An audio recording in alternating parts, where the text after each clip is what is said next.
एक मिनिटाचा वेळ लागतो एवढ्या मोठ्या डिग्र्या बाबासाहेबांकडे होत्या आणि माता रमाई या ठिकाणी शिकलेल्या नव्हत्या. सईपुत्र शिक्षण या ठिकाणी बाबासाहेबांनी त्यांना शिकवलं.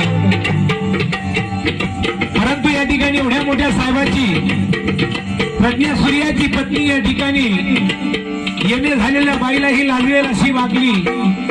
आपल्या पतिदेवाची आवड निवड काय आहे लक्षात घेऊन या ठिकाणी कधी अडचण येऊ दिली नाही.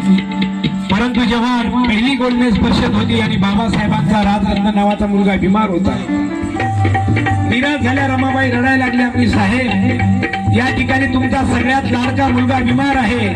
डॉक्टरांना सांगितलं की पोराचं काही खरं नाही, तुमच्या मुलाचं काही खरं नाही आणि तुम्ही विदेशात निघालात. तेव्हा बाबासाहेब रमाईकडे बघून म्हणतात, रामू आपल्या राजरत्नाला बरं करण्यासाठी भरपूर डॉक्टर आहे, परंतु बहुजन समाजाला लागलेली कीड दूर करण्यासाठी एकमेव डॉक्टर आहे आणि मला घेऊन जाणं आहे. पण बघता बघता या ठिकाणी बाबासाहेब निघून गेले आणि राजरत्न पैसे नव्हता म्हणून या जगाचा निरोप घेऊन जातो. 4 व्यक्ती मातीत घातल्या तुमच्या आमच्यासाठी माय. बाबासाहेबांनी राजरत्न गेला, गंगाधर गेला, इंदू गेली, रमेश मेला. कपडा घ्याय पैसा राहिला नाही. एवढ्या मोठ्या विद्वानाची बाई तरी सुद्धा रुसली नाही आणि म्हणून या ठिकाणी आपण त्यांच्या या ठिकाणी योगदानाला कधीतरी वळून बघितलं पाहिजे आणि म्हणून म्हटलेलं आहे,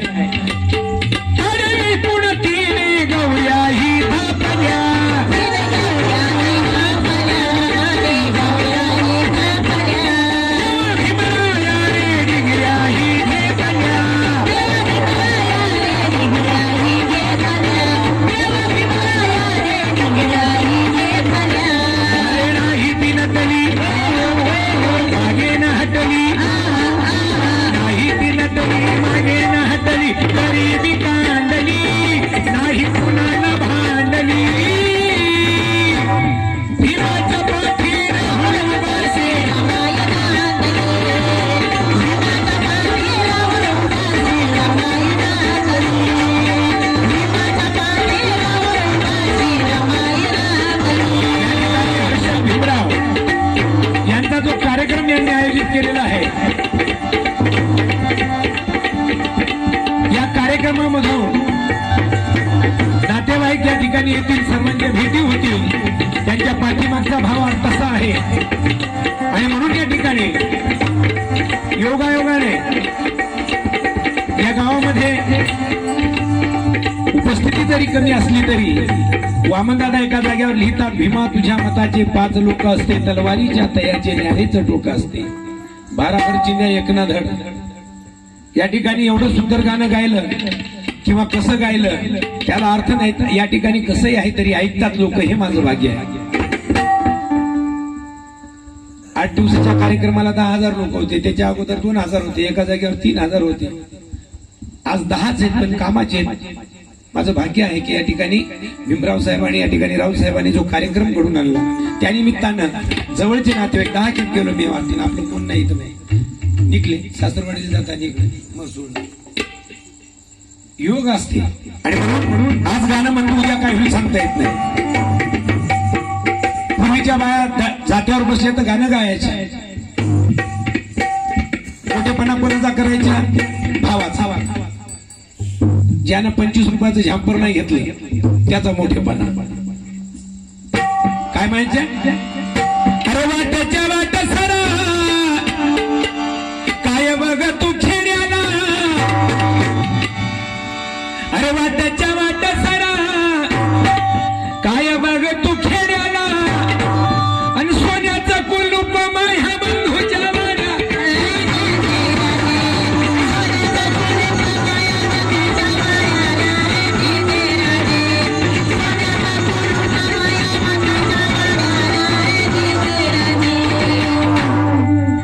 गाणं गायल्याच्या नंतर मला बरं वाटलं.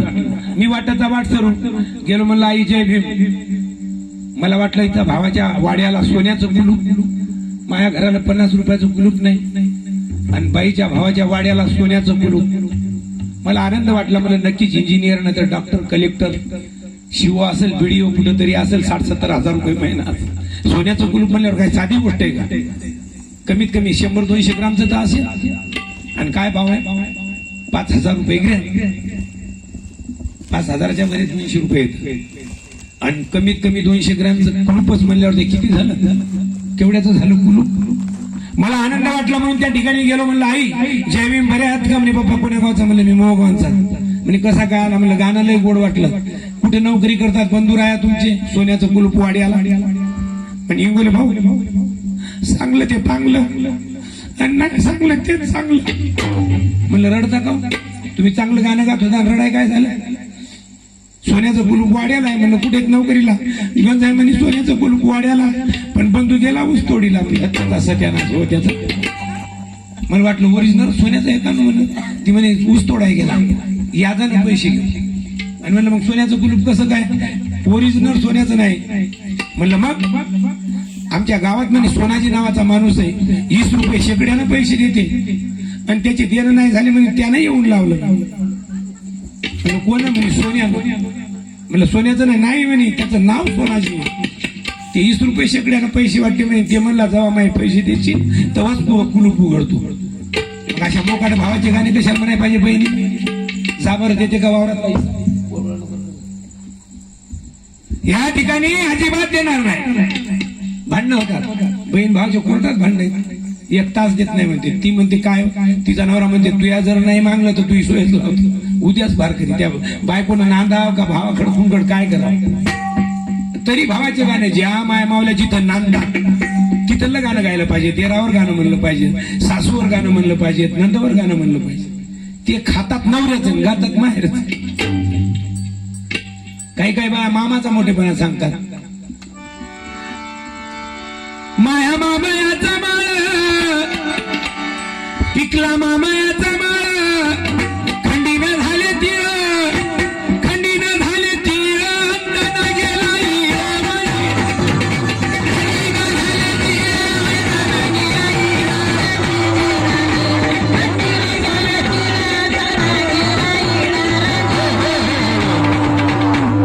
खंडीनं झाले तीळ, अंतानी गेला ईळ.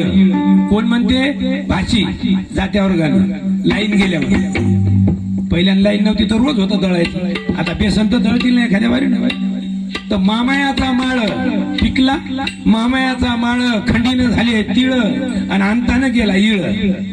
आणि सक्रातीच्या दिवशी तीच भाशी शेजार रेल म्हणते कचराबाई, कचनबाई आम्हाला देता का अर्धा किलो उसने?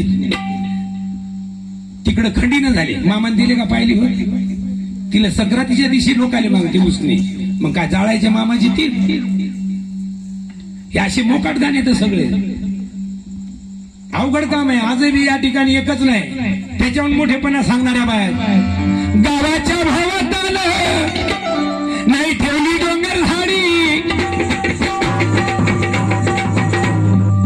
उरल्या सूर्या झाडीमध्ये आवडीनं दारू काढी, कोणी मेल्यानं केली गाडी आणली पोलिसाची.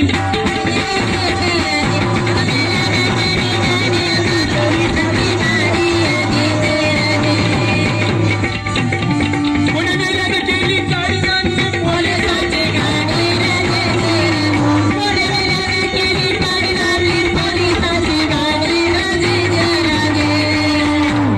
आता मला सांगा, दारू काढणाऱ्याच्या दारी पोलिसाची नाही येणार काय? कलेक्टर येईल का?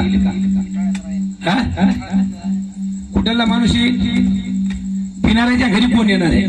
दारू काढत बसल्यावर त्याच्या घरी. अवघड काम आहे का नाही? अच्छा, या ठिकाणी म्हणून आजही सगळ्यात जास्त भांडणं कोणाची आहेत कोर्टात? बहुजन समाजात. काय ते याच्यात कमी करा म्हणून ते खनखन वाजायला.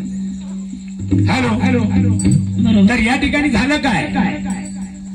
जे बुद्धिजीवी लोक आहेत ते पॉइंटिंग आहे, आणि ज्याला डोकं कमी आहे, खाया झटका सुरू आहे. आम्हाला सवय लागली. खाया म्हणलं की आधी, खाया म्हणलं की आधी, कामाला म्हणलं की कधी कधी, आणि झोपाय म्हणलं की सगळी कधी. एक नाही एकत्र बाप नाही लेकर, कोणी कोणाचा गुरु नाही, कोणी कोणाचा चेला नाही, सगळेच गुरु. कुठे की सुरू फुलाबाई त्याला पण पोट आले, घराला उचलला तांबे की सत्यानाश केला, की जीव मोकळा झाला. घेणं देणं कधी लावून येणं अशी परिस्थिती झाली. म्हणून देशपांडे, कुलकर्णी, पाठक, दीक्षित, सुशिक्षित सगळे कॅम्प्युटर. आणि आमचे लोक तिथं साहेब 100चा बॉन्ड द्या. नाही म्हणजे 100चा नाही 500चा घ्यायला. 500चा द्या पण त्याची सोयच लावता. लगेच पाहुण्या जय बी आपल्या वंदीची फारकती काल बोंबला लागते तिथं. त्याच्यात फारकत्या होत नाहीत का? घ्या ना ज्या. हा त्याच्याकडे पाहतो मी. 2 एकर गेलं तर घोर नाही. अरे बाबासाहेबाच्या बुद्धी. आणि म्हणून एका शाहिरानं सांगितलं, जिसका बाप होशियार था उसके बेटे गधे निकले. जिसका बाप होशियार था उसके बेटे गधे निकले, और जिसका बाप गधा था उसके बेटे होशियार निकले. अवघड काम झालं. आणि म्हणून या ठिकाणी गरीबी